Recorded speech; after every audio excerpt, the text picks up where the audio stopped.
Huge tasty teacher. Yummy. Surprise. Night share. Videos. Thank you. Bye bye. बिस्मिल्लाहिर्रहमानिर्रहीम। अस्सलाम वालेकुम।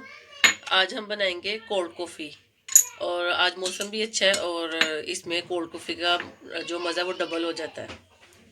तो इसके लिए हमें चाहिए दूध 1 गिलास और ये आइस क्यूब लिए हैं मैंने और 3 स्कूप जो है वो वनीला आइसक्रीम है। आप चाहें तो चॉकलेट भी डाल सकते हैं और 1 टेबल स्पून आइसिंग शुगर है और 1 टेबल स्पून कॉफ़ी है। तो मैंने अब इन सारी चीज़ों को हम ब्लेंड कर लेंगे। अब मैं ब्लेंडर में पहले ये दूध डालूंगी, 1 गिलास दूध और ये 1 table spoon icing sugar, 1 table spoon coffee powder, icing sugar ice डाल दिए और ये आइसक्रीम। अब इन सारी चीज़ों को अच्छी तरह ब्लेंड कर लेना।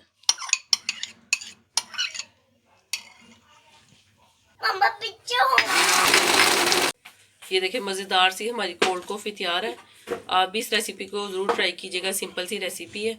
और अगर आपको मेरी वीडियो अच्छी लगे तो मेरे चैनल को सब्सक्राइब करें, वीडियो को लाइक शेयर करें और कमेंट करके बताइएगा कि आपको ये वीडियो कैसी लगी। अपना बहुत ख्याल रखिएगा, दुआ में याद रखिएगा।